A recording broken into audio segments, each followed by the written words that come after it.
Hey guys, it's me again, Britta, and welcome to my channel. If you haven't subscribed, please do subscribe my channel. So, long story short, if you guys have watched my previous videos, majority of them are like my tourist visa to Australia, which was initially rejected and then got approved. And then after that, I got my permanent residency in Australia as well.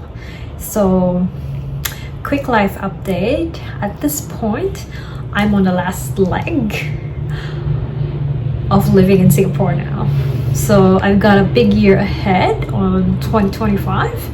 So I've already resigned from work, and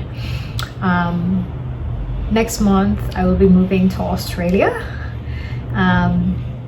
So plan is I will be creating more videos on my transition from Singapore to Australia. I'm following a few of some Filipino that are also in the same situation as myself, but some of them I can still see their updates, but there were some that after they've moved from Singapore to Australia, like I haven't seen them posting, and I really think that that would be very helpful for those that are considering on moving from Singapore to Australia. So I think it's not really a like a small decision. It actually requires a lot of considerations. So there are some factors that made me finally decide to move to Australia, and some of the factors are actually not to discourage anyone that are considering moving in Australia, but these were just some of the things that came to my mind. That's the reason why I haven't moved yet. So one is, coming from the Philippines, our exchange rate compared to Singapore versus Australia is that Singapore has really high exchange rate. Like, I think if I'm not wrong, it's about like 5 pesos more in Singapore dollars. So 1 Singapore dollars is like around 43 to 44, and then for Australian dollar is like around 37, 38 ish. So this is just the time that I'm recording this. So from the time you might watch this, it could be a little different now, or it's just like a few different. But anyway, that's one of the reasons, the exchange rate. Next is tax rates. We know that tax rate in Singapore is really low. Like, there's just a few countries that are really having like low taxes, and Singapore is like one of them. And Australia is quite really high tax. So that's one of the things that was it's one of the reasons why it was hard for me. Next is expenses. So I was in Australia for like, I think the longest stay I had was like 2 weeks, and based on my 2 weeks, well, 2 weeks is not really enough, to be honest. So I cannot confirm this yet at this point, but on my 2 week stay there, I find the necessities there, like groceries, fare, a little higher than compared to Singapore. But I think there are ways to fix that. Like, for example, like let's say I think I was lucky to go on a grocery, and it was like about to close, and I think during closing time they really sell them, like, let's say their meats really cheap. Like, I bought a steak, I think that was like 400 grams of steak, and I only paid like around $14. If I buy that here in Singapore, just one slab of that is like around 200 grams could cost me around $20 to $30. So if you think of it, I think there are ways to fix that. So that was one of the that's just one of the reason. Like, it could be expensive, but there are ways to fix that. So that's another reason. And another reason is, well, Singapore is just a 3 hours flight to the Philippines, and I can always go fly in the Philippines.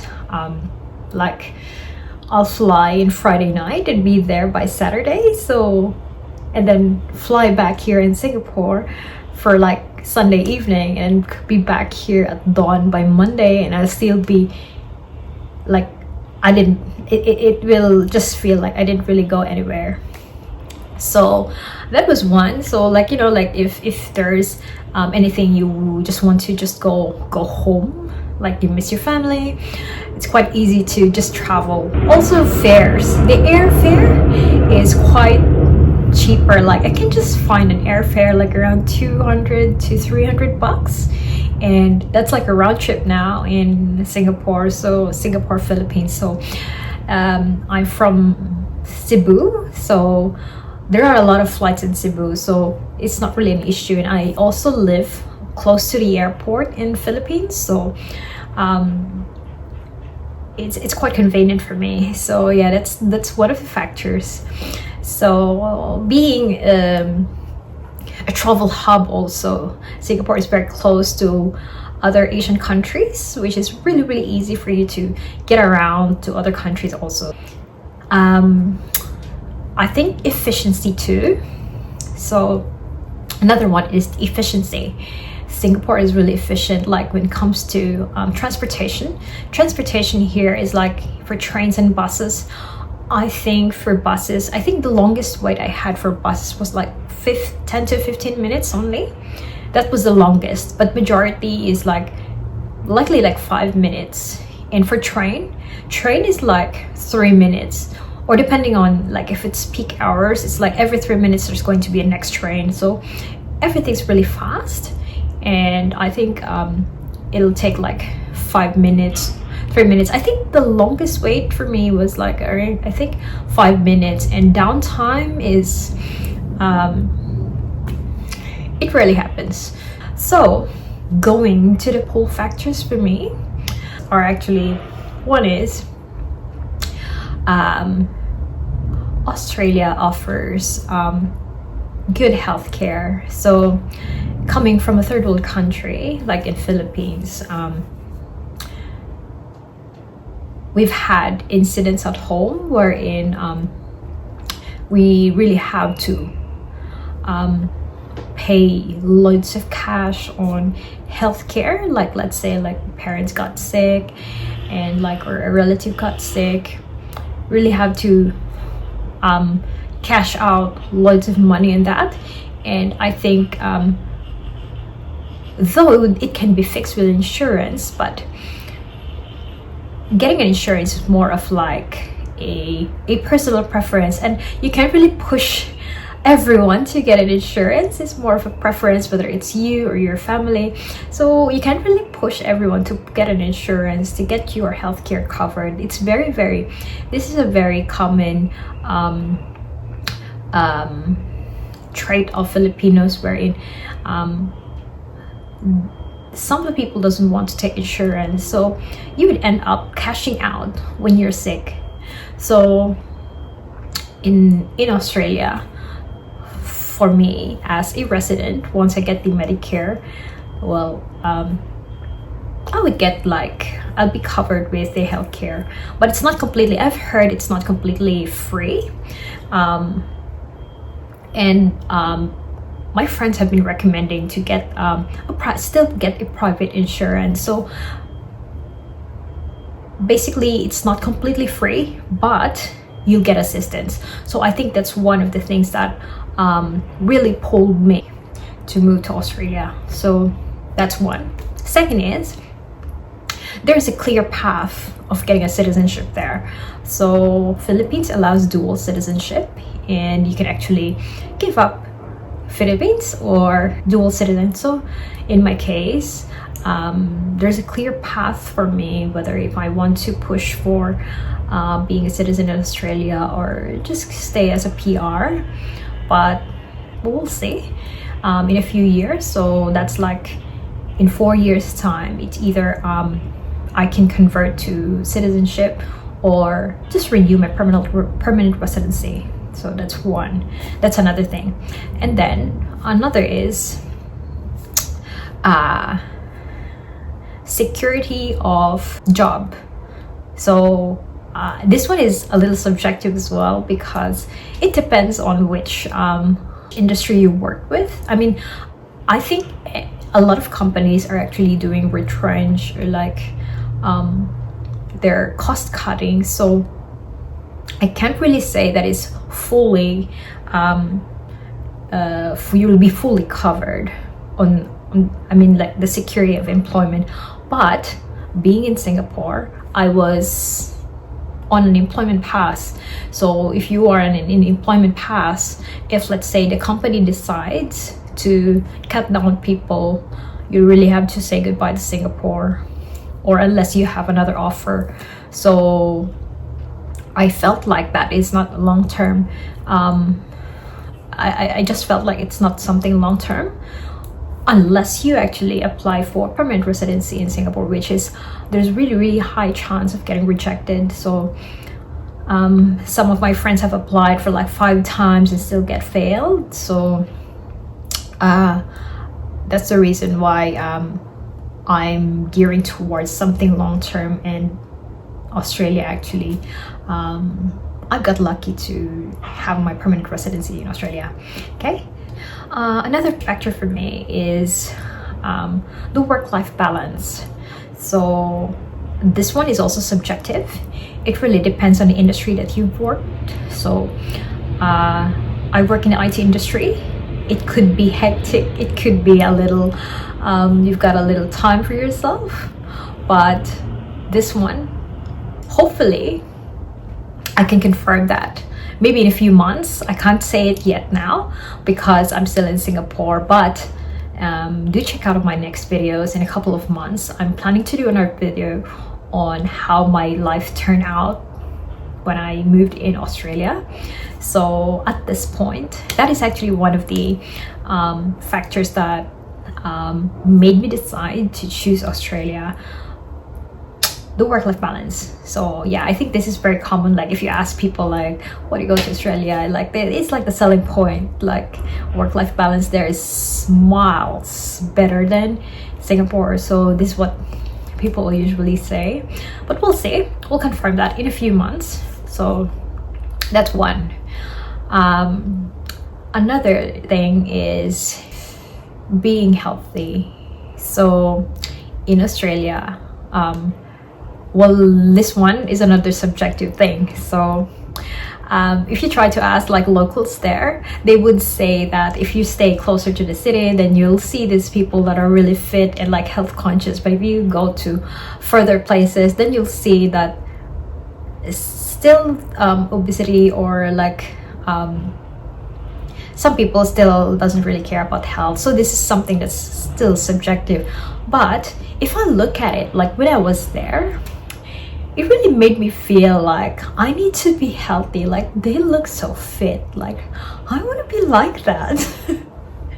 So that was one thing for me. Like when I saw them, like they look so fit, like I want to be like that. Like really, they eat healthy, they exercise, and they really put health first. So that's actually one of the things that I really liked when I was there. So yeah, also their produce is really fresh, like so good. I'm not really good at distinguishing whether how good it is, but when I was there, food was just so good. So that's one.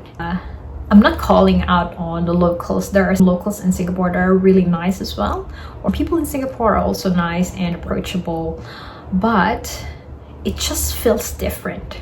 When I was in Australia, they're very friendly.